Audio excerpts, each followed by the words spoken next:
美国情报部门在总统拜登的指示下进行的为期90天的新冠溯源调查已经结束，但却未能如愿，没有找到关键证据，预计将在2周后公开报告的非保密版本。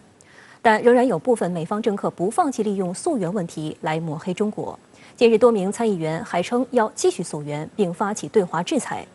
美国不断政治化溯源问题，激起国际社会一片反对。与此同时，世卫组织的态度也有所改变，称会另组新冠溯源团队，并且要尽可能远离政治。90天期限已至，关于新冠病毒到底从哪里来，美国情报部门什么也没查出来。《华尔街日报》报道引述2名美国官员的话称，拜登周2已收到由情报部门上交的所谓溯源报告，不过这份报告并没有得出明确结论。这个结果似乎在美国情报总监海恩斯的意料之中。他在6月份的一次采访中就透露，我们希望找到铁证，但这可能不会发生。尽管查了个寂寞，但美国方面仍不放弃甩锅中国。周3，美国会参议员吉姆里什和卢比奥分别发表声明，敦促拜登继续进行病毒溯源调查。卢比奥表示，拜登需要立刻将机密报告转交给参议院情报特别委员会，并为美国大众提供解密版本。他还呼吁国会应尽快通过他的2021新冠病毒法案。这份由卢比奥6月底提出的反华议案，要求中国配合开展溯源调查，否则将授权美国政府对中国科学院等机构施加制裁和限制。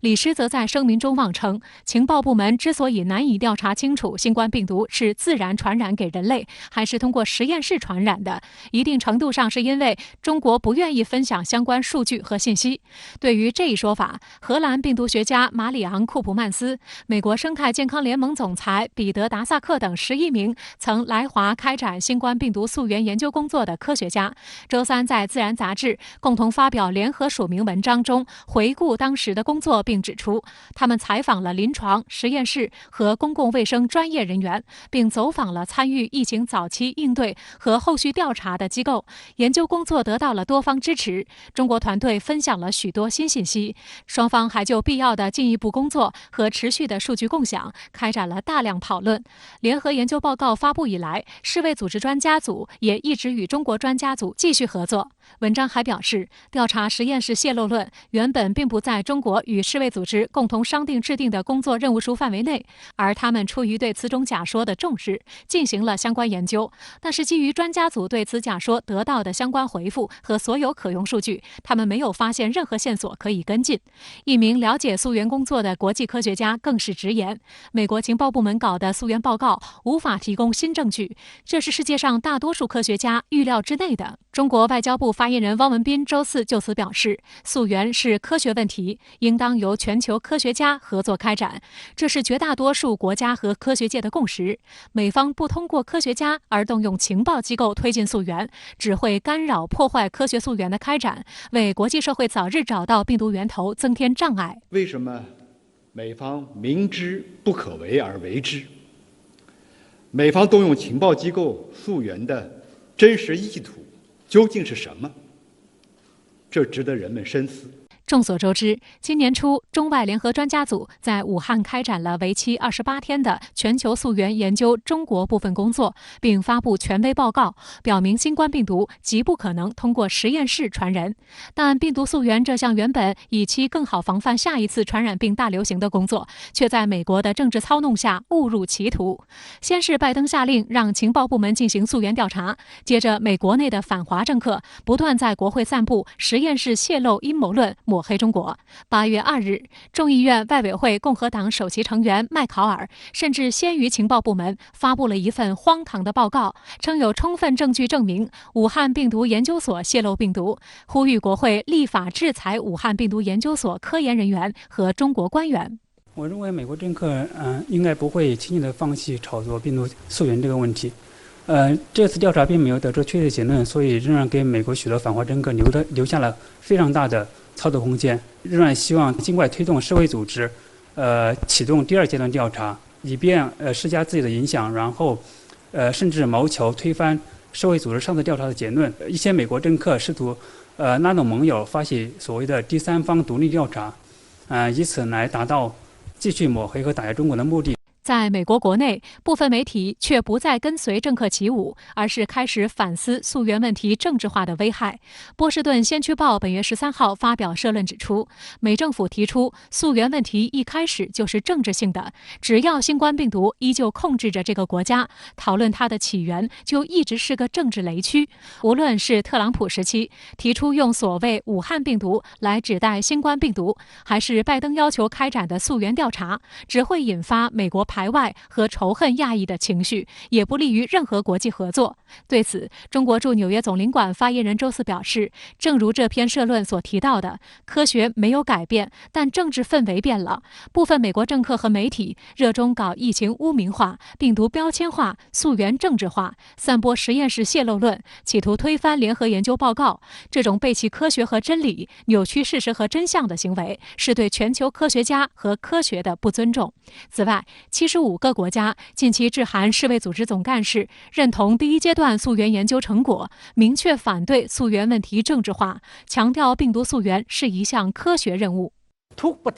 这是科学的问题，既不是外交政策，也不是政治政策。我们要了解事实，这样才能战胜疫情。在国际社会的呼吁下，世卫组织近期的态度也发生了一定变化。其官网发布公告称，他们正在寻找世卫组织新型病原体溯源科学咨询小组 SAGO 的专家成员。公告介绍，在当前新冠疫情大流行的背景下， SAGO 会负责向世卫组织秘书处提供新冠病毒溯源的独立评估。世卫组织新冠肺炎项目技术主管玛利亚·范科霍夫周三接受采访时也确认了这一点，称 SAGO 现阶段工作之一就是接管世卫组织的新冠病毒溯源工作。科霍夫还表示，今年初在中国的专家组并未解散，并呼吁更多优秀专家加入 SAGO， 承诺新的溯源团队尽量去政治化。中国驻美大使馆昨天披露，使馆近日向美媒投书反驳新冠病毒武汉实验室泄露论，但均遭媒体拒稿。那么这又意味着什么呢？和在地国的媒体舆论广泛沟通，阐释本国在重大议程、重要事务上的立场取态。那么这是驻外使馆的主要功能之一，全球皆然。美国报章设置的来论版，它的功能定位是所谓的意见广场，多元表达。外交官在美国媒体上发表观点文章，或者是以读者来信的方式来回应特定话题，这呢实际上也是标准作业。但是呢，中国驻美大使馆向美国媒体投书支持科学溯源、反对政治病毒一文呢，反复遭美国媒体拒稿的这样的一个来历啊，戳穿了美国媒体的舆论战潜规则。那么正如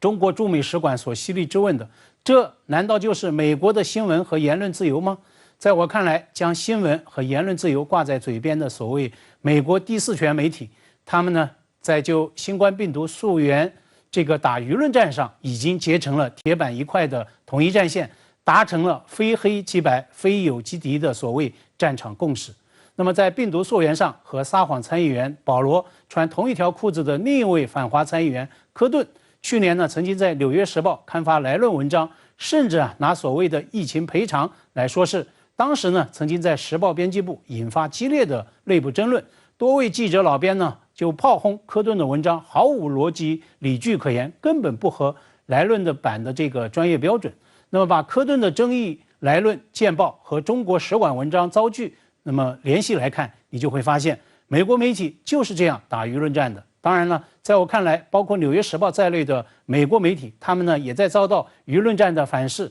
那么遭吞噬的当然是媒体自身的公信力。那么你一方面拿着放大镜、拿着有色眼镜找茬挑刺武汉病毒所，但是呢，在面对质疑德保或者是北卡大学病毒所的汹涌民意和舆情之时呢，又抛出力推阴谋论的这样的指责，这难道不是不能承受之轻吗？今天，中国驻纽约总领馆发言人特别指出，美政府通过情报机构搞所谓溯源调查，不可能就病毒溯源得出任何科学的结论，只会对国际溯源和全球抗疫合作造成干扰和破坏。那么您对此如何评论呢？这样一种干扰破坏到了什么程度呢？事实上，美方已经有人在反省了。西东大学全球健康研究中心主任黄延忠就表示，这不仅助长了美中关系进一步恶化，还进一步减少了两国合作面对共同挑战的可能性。那么我们还没有看到任何关于新冠疫苗、关于追踪病毒或者是突变的轨迹等任何事项上的中美双边合作。那在我看来呢，美国政治化战役的一个最大、最凶猛的反噬，实际上来自德尔塔毒株。现在呢，美国日增新冠确诊又超过15万例了。CNN 就在慨叹当下美国疫情的严重程度甚至超过了去年8月。就在几天前，同样卷入舆论战的这家美国电视台也被迫承认说 ，China could become first country to control Delta outbreak。中国可能成为全球第一个控制德尔塔大爆发的国家。今天呢，中国国家卫健委在记者会上正式宣布，目前中国本轮疫情已经得到有效控制。那么今天另一个刷屏数字同样令人鼓舞。到今天为止，中国的新冠疫苗接种剂次已经超过20亿。希望这样的中方好消息也能够让忙着打疫情舆论战的美国媒体们好好反省。自然呢，他们背后的美国政客们更该反省。